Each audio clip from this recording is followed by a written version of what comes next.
de l'Égypte s'était donc mise en déclin, en route.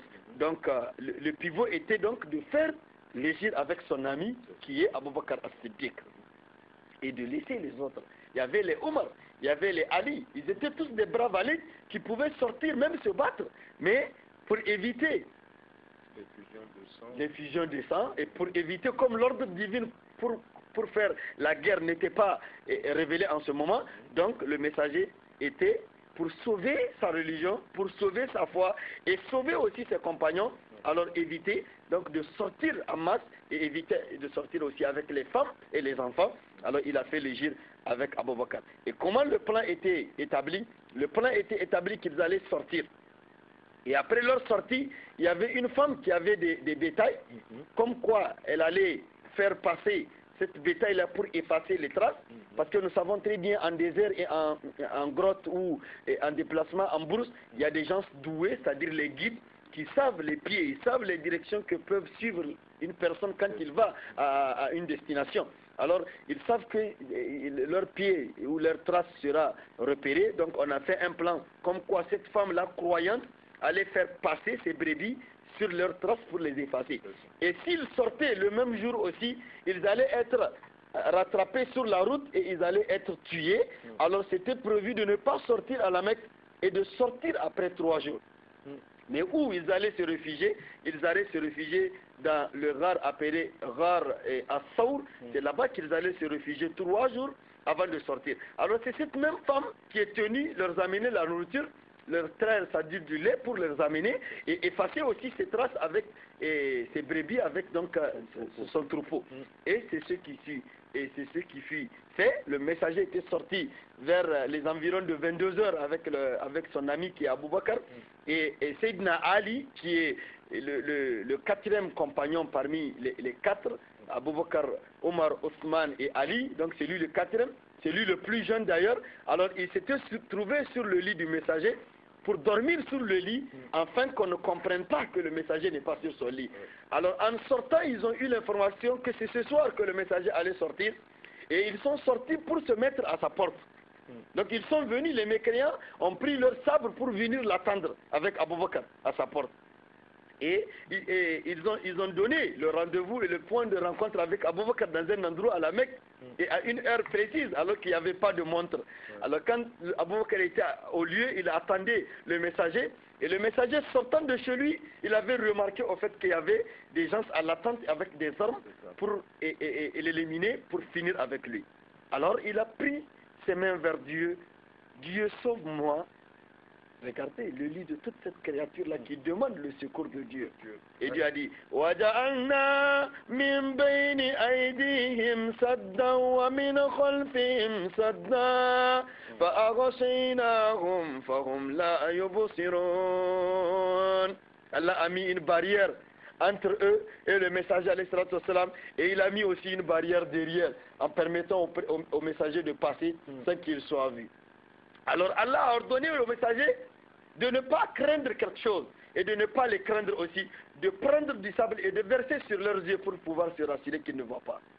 Alors c'est ce qui s'est passé. Dieu a révélé ce verset-là dans la sourate Yassine pour nous dire que Dieu a fermé leurs yeux et il a mis une barrière entre eux et le messager. Ils ne pouvaient pas le voir de devant ni de derrière. La parenthèse ici, n'est-ce pas ce que utilisent des esprits malins pour se rendre invisibles? Il paraîtrait que ça existe dans la science. Ça existe effectivement, et d'ailleurs ceux qui utilisent ces paramètres-là utilisent même des versets coraniques pour le faire, mais seulement l'islam met des barrières pour empêcher l'homme de rentrer dans l'idolâtrie, parce qu'en général après ceci c'est comme si c'est de la magie. La magie existe, on sait très bien, quand on énumère le nom de quelque chose, c'est parce que ça existe.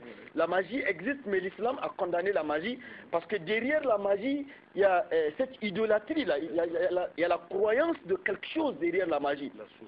L'associationnisme. Et c'est ce que l'islam a refusé, mais ce qui est permis par l'islam, c'est l'invocation.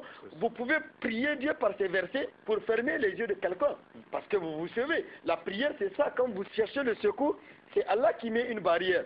Ce n'est pas les yeux qui voient, c'est l'esprit qui voit. Dieu peut fermer l'esprit pour que la personne ne voit pas. Donc, en un mot, on n'a pas besoin De tout ça là, on n'a pas besoin. Le messager pouvait écrire un verset coranique et l'accrocher à lui pour sortir, pour être sauvé. Non, mais pourtant il a demandé seulement à Dieu le secours et Dieu lui a donné le secours. À l'instant près où il avait fait la prière, à l'instant près Dieu a fermé leur esprit, Dieu a fermé leurs yeux, il a mis une barrière entre eux et le messager alayhi salam. Ils ne pouvaient pas voir le messager. Et le messager est sorti.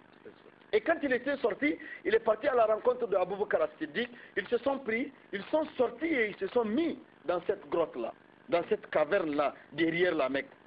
Et après, ils ont su effectivement que ce n'était pas le messager qui était couché sur le lit.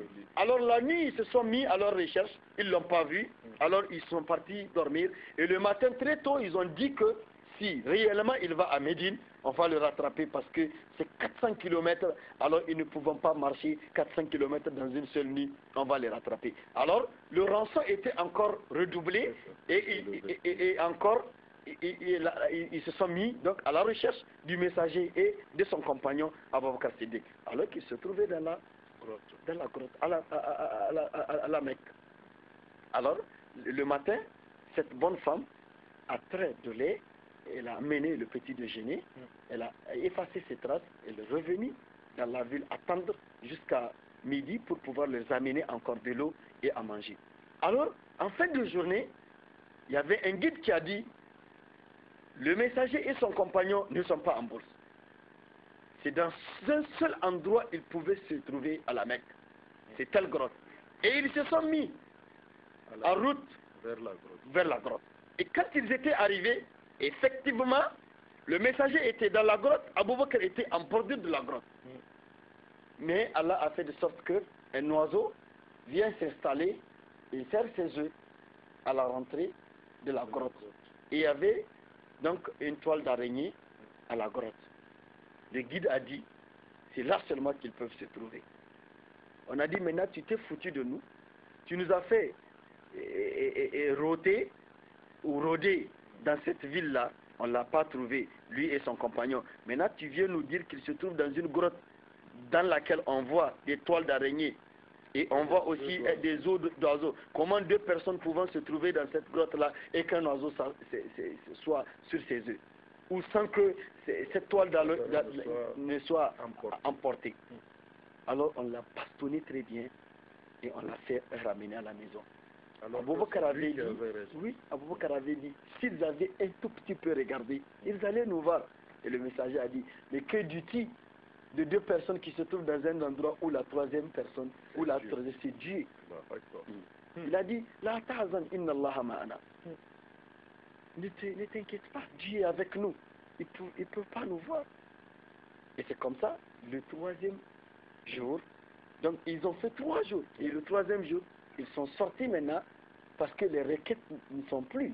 Ils se sont arrêtés, ils ont dit que non, ils ne vivent plus parce qu'ils ne peuvent pas se trouver dans le désert comme ça et vivre pendant 3 jours. Alors qu'il y avait la complicité de la vieille bergère.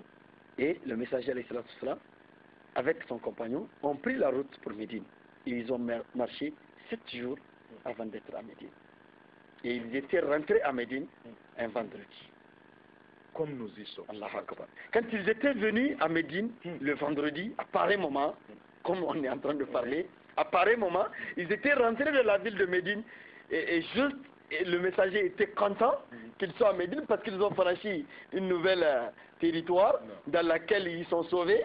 Il était content, Abu Bakr aussi, et ils se sont arrêtés pour pouvoir, c'est-à-dire se laver, se rendre propre avant de rentrer dans la ville. Donc ils se sont arrêtés à une mosquée appelée la mosquée Quba. Donc c'était à Quba qu'ils se sont arrêtés. Et c'est là-bas ils se sont lavés et ils ont fait leur ablution. Et c'est là-bas qu'on a fait la première prière de vendredi. Oui, c'est là-bas ils ont fait la première prière de vendredi. Quand il fut l'heure de Zuhur, le messager a prié 2 rakas avec Abu Bakr. C'était donc la première prière de vendredi qu'ils ont fait à l'endroit là. C'était similaire à ce que, de voyageurs. Et c'était de là que la prière de vendredi avait pris 2 rakas.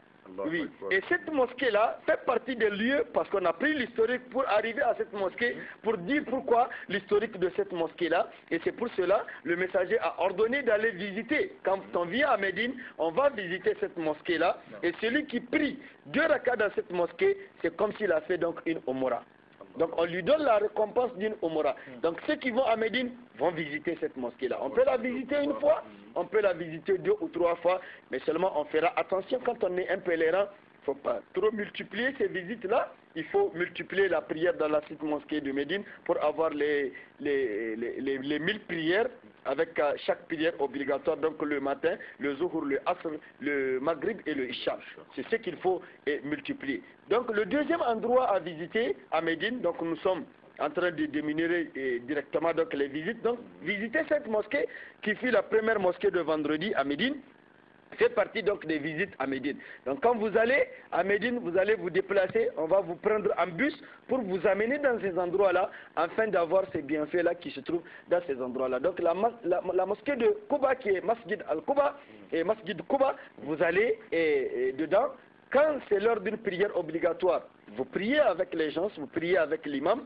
Quand ce n'est pas l'heure d'une prière obligatoire, parce qu'en général, les gens, s'ils vont vers 9h, ils vont vers 10h, 9h, donc ce n'est pas l'heure d'une prière obligatoire. Donc il est requis de faire les ablutions, ou quand on a ces ablutions, on rentre dans la mosquée, il y a un lieu pour les femmes, il y a un lieu aussi pour les hommes. On prie 2 rakas pour remercier la mosquée, ou bien comme ça, on appelle ça salut de la mosquée, et vous faites vos prières, vous priez Dieu du bien de ce bas monde-là et du bien de l'au-delà, vous avez la récompense d'une Umrah. Il y a parmi les visites, on amène les gens à visiter et la mosquée aussi, appelée Qiblatayni, mais ça ne fait pas partie des mosquées historiquement dit qu'il faut visiter, mais seulement c'est des signes de Dieu, il faut aller les voir. C'est la mosquée dans laquelle le messager était en train de regarder Jérusalem pour prier au moment où Dieu a dit قَدْ نَرَى تَقَلُّبَ وَجْهِكَ فِي السَّمَاءِ فَلَنُوَلِّيَنَّكَ قِبْلَةً تَرْضَاهَا. Dieu a dit, on t'a vu au moment où tu levais tes yeux, tu levais tes mains vers le ciel, tu voudrais qu'Allah te change ta direction de prière. Mais Dieu a dit, laisse, je te donnerai une direction auquel tu seras comblé, auquel tu honoreras, auquel tu seras d'accord. Alors je veux te faire détourner vers la Kaaba. Et c'est ce que le messager il cherchait, parce que les chrétiens et les juifs, c'est-à-dire le défier, parce qu'ils regardaient vers cette maison sainte aussi, parce que ça fait partie aussi des maisons saintes de la terre. Et ça fait partie aussi des lieux sacrés de la terre. Mais seulement le plus sacré, c'est la Kaaba, et Dieu voudrait détourner le messager à regarder donc vers la Kaaba. Et cette mosquée-là, en ce moment-là, on regardait vers Jérusalem pour prier. On regardait la direction de Jérusalem pour prier dedans. Quand le verset fut révélé, Allah a dit, tourne-toi vers donc la Kaaba. Et le messager s'est détourné de cette Qibla de Jérusalem pour regarder la Kaaba. Et c'est ainsi que cette mosquée est appelée Qiblatayni. C'est-à-dire la mosquée a 2 directions. C'est pas qu'on va prier dans les 2 directions, mais seulement c'est parce qu'on avait prié dans une des directions opposées et maintenant on est en train de prier vers la direction la plus juste, la plus correcte. Et Dieu a dit, j'ai fait ça pour que ça soit une raison de te prouver qui vont te suivre dans cet ordre divin et qui ne vont pas te suivre. Et c'est ainsi, ça a été très lourd à certaines personnes au moment où Allah avait dit de changer la direction, alors d'autres n'avaient pas suivi la direction. Oui, ils sont restés là-bas, ils sont restés à être des juifs, ils sont restés à être des gens qui ne vont pas croire aux messagers davantage, ne vont pas croire à cette religion, ne vont pas croire à Allah. Et ceci fut la raison de les détourner vers Dieu. Dieu a dit, j'ai fait ceci. C'est au fait pour te prouver qui vont te suivre, qui suivent tes ordres et qui sont les hypocrites, qui d'ailleurs ne sont pas justes en ce qu'ils font, ils se détournent toujours à ce qu'ils disent, ils ne suivent pas la réalité. Alors Allah a fait ceci, alors les hypocrites ont continué à dire, vous voyez maintenant, il a même changé la direction, vous voyez ce qu'il est en train de faire, alors de là, et d'autres ont lâché leur foi, d'autres se sont détournés, ils n'ont pas cru en Allah. Alors, qui il veut. Alors voilà, c'est ce qui s'est passé, et en ce moment-là, et Dieu avait fait de sorte que cette mosquée a eu la direction opposé de la Kaaba qui est la direction vers Jérusalem. On a prié vers la direction de Jérusalem et maintenant on a reprié vers la bonne direction et on continue à prier vers la bonne direction. Ce n'est pas une raison de dire auparavant, dans la Jahiliya, quand les gens s'y vont, ils disent que c'est la mosquée à deux directions. Ils prient dans la direction opposée et ils prient encore 2 rakats dans l'autre direction. Non, ceci c'est interdit. On va dans la mosquée si on a les puretés ou on a la propriété.